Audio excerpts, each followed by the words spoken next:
कृपया सब्सक्राइब कीजिए हमारे चैनल को तथा यह घंटी पर क्लिक अवश्य करें नया ज्ञानवर्धक वीडियो सर्वप्रथम देखने के लिए।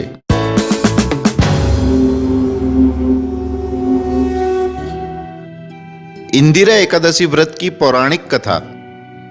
एक बार धर्मराज युधिष्ठिर भगवान श्री कृष्ण जी से कहने लगे कि हे भगवान, अश्विन कृष्ण एकादशी का नाम क्या है, इसकी विधि तथा फल क्या है, कृपा करके बताइए। भगवान श्री कृष्ण जी इस पर धर्मराज युधिष्ठिर को इंदिरा एकादशी का महत्व बताते हुए कहते हैं कि अश्विन कृष्ण पक्ष की एकादशी इंदिरा एकादशी कहलाती है। इंदिरा एकादशी समस्त पाप कर्मों का नाश करने वाली होती है एवं इस एकादशी के व्रत के प्रभाव से व्रती के साथ साथ उसके समस्त पितरों की भी मुक्ति होती है। हे राजन, इंदिरा एकादशी की जो कथा मैं तुम्हें सुनाने जा रहा हूँ, इसके सुनने मात्र से ही वाजपेयी यज्ञ के समान फल की प्राप्ति होती है। आगे कथा प्रारंभ करते हुए श्री कृष्ण जी कहते हैं कि यह कथा सतयुग की है। उस समय प्रतापी राजा इंद्रसेन माहिष्मती नगरी में राज किया करते थे। वे अत्यंत धर्मात्मा थे, अतः प्रजा भी सुख चैन से रहती थी। धर्म कर्म के सारे काम अच्छे से किए जाते थे। राजा पुत्र पौत्र तथा धन आदि से संपन्न भगवान विष्णु के प्रचंड भक्त थे। यज्ञ एवं उपवास के प्रत्येक धार्मिक कार्य पूरी श्रद्धा से करते थे। उनके माता पिता की मृत्यु हो चुकी थी। अकस्मात एक दिन उन्होंने स्वप्न देखा कि उनके माता पिता यमलोक में कष्ट भोग रहे हैं। निद्रा भंग होने पर वह चिंतित हुए कि किस प्रकार इस यातना से पितरों को मुक्त किया जाए। इस विषय पर राजा ने मंत्री से विचार विमर्श किया। मंत्री ने राजा इंद्रसेन से विद्वानों को बुलाकर पूछने की स्वीकृति मांगी। राजा ने भी अनुमति दे दी। दरबार में सभी ब्राह्मणों के उपस्थित होने पर स्वप्न की बात बताई गई। उनमें से एक विद्वान ब्राह्मण ने कहा कि हे राजन, यदि आप सहकुटुंब अश्विन मास के कृष्ण पक्ष की इंदिरा एकादशी व्रत करें तो आपके पितरों की मुक्ति हो जाएगी। उस दिन आप श्रद्धा पूर्वक पितरों का श्राद्ध करें तथा एक बार भोजन करें।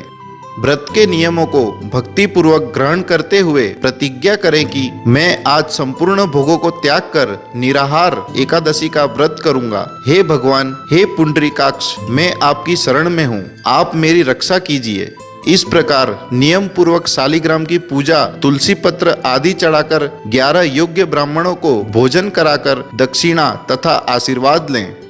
इसके प्रताप से आपके माता पिता स्वयं ही स्वर्ग चले जाएंगे। आप रात्रि को मूर्ति के पास ही भगवान के निकट जागरण करें। हे राजन, यदि इस विधि से आप आलस्य रहित होकर इंदिरा एकादशी का व्रत करोगे तो आपके पितर अवश्य ही स्वर्ग लोक को जाएंगे।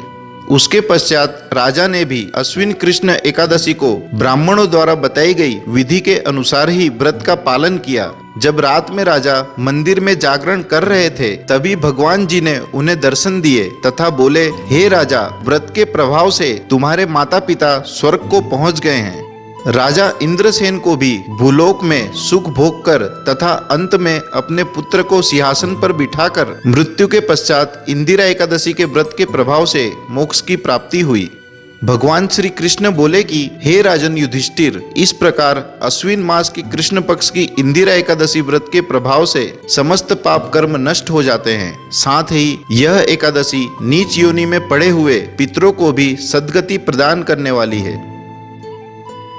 दोस्तों, हमारा आपसे निवेदन है कि यह जानकारी आप व्हाट्सएप या फेसबुक जैसे सोशल मीडिया के माध्यम से अधिक शेयर करें तथा हमारे चैनल को सब्सक्राइब करके हमारा मनोबल बढ़ाएं। वीडियो देखने के लिए धन्यवाद। आशा करता हूँ हमारे द्वारा दी गई जानकारी आपको अच्छी लगी होगी। यदि आपका कोई सुझाव या प्रश्न है तो कमेंट बॉक्स में लिखकर हमें सूचित करें। भगवान आपको सफल बनाए तथा उज्जवल भविष्य प्रदान करे। धन्यवाद।